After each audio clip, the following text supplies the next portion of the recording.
ঝাড়খণ্ডের রাজনীতির আকাশে আস্তে আস্তে করে কালো মেঘ জমেছে। বলা যেতে পারে ঝাড়খণ্ড মুক্তি মোর্চার মাথায় ঘূর্ণাবর্ত শুরু হয়েছে। কারণ দলের অন্তরে শুরু হয়েছে ক্ষমতার লড়াই, দেখা দিয়েছে অবিশ্বাসের বাতাবরণ।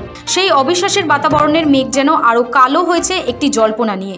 বিগত দুদিন ধরে জোর জল্পনা চলছে ঝাড়খণ্ডের প্রাক্তন মুখ্যমন্ত্রী চম্পাই সোরেন যোগ দিতে পারেন বিজেপিতে। আর সেই জল্পনার মাঝেই রবিবার দিল্লি পৌঁছালেন চম্পাই সোরেন। যদিও সূত্রের খবর তার আগে কলকাতায় শনিবার রাতেই শুভেন্দু সরকারের সঙ্গে এক প্রস্ত বৈঠক সেরে নিয়েছেন তিনি। বিগত লোকসভা নির্বাচনে বিজেপির ঝাড়খণ্ড নির্বাচনী ইনচার্জ শিবরাজ সিং চৌহানের সঙ্গে গত কয়েকদিন ধরেই যোগাযোগ রাখছিলেন চম্পাই সোরেন, দলীয় সূত্রের খবর।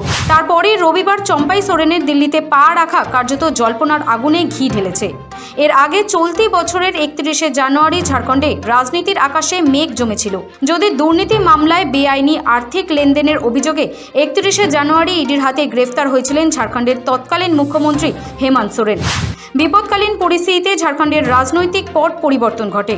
হেমন্ত সোরেন মুখ্যমন্ত্রীর পদ থেকে ইস্তফা দেওয়ার পর চলতি বছরের 2রা ফেব্রুয়ারি মুখ্যমন্ত্রী হিসেবে শপথ নেন ঝাড়খণ্ডের বাঘ হিসেবে পরিচিত চম্পাই সোরেন। সরকার মোটামুটি চলছিল ভালোই, কিন্তু আবার সমস্যা সৃষ্টি হয় জামিন পেয়ে জেল থেকে হেমন্ত সোরেন ফিরে আসার পর। 4 জুলাই মুখ্যমন্ত্রীর পদ থেকে চম্পাই সোরেনকে সরিয়ে মুখ্যমন্ত্রীর চেয়ার দখল করে হেমন্ত সোরেন। তখন থেকে বেজায় চটেছিলেন চম্পাই। ঘনিষ্ঠ মহলে বলেছিলেন এটা কার্যত তাকে অপমান করা হলো। কিছুটা হলেও দলের সঙ্গে তার দূরত্ব তৈরি হয়েছিল, কিন্তু শনিবার তিনি জানিয়েছিলেন তিনি যেখানে আছেন সেখানেই থাকবেন। আর শনিবার সন্ধ্যাতেই আচমকাই সিদ্ধান্ত বদলে চলে আসেন কলকাতায়, তারপর সেখান থেকে দিল্লি। শুধু চম্পাই সোরেন নয়, তার সঙ্গে আরও 5 জন বিধায়ক রয়েছেন বলেই সূত্রের খবর। রবিবার সকাল থেকেই দশরথ গাগরাই, রামদাস সোরেন, চামড়া লিন্ডা, লবিন হেমব্রম, সমীর মাহান্তির ফোন বন্ধ।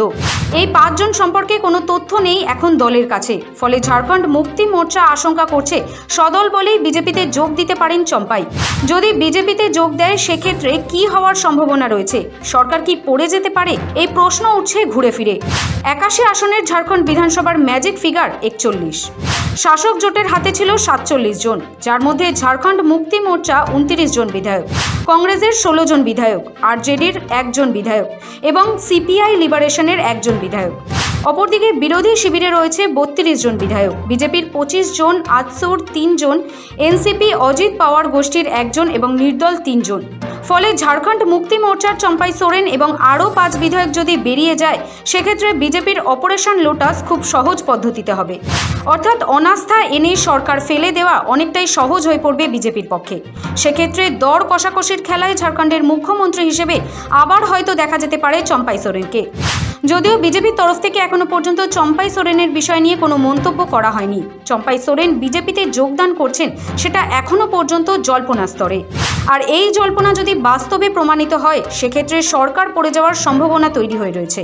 ফলে ঝাড়খণ্ডের রাজনীতির আকাশে কালো মেঘ ক্রমশ জমে ঘনীভূত হচ্ছে। ব্যুরো রিপোর্ট, সময়, কলকাতা।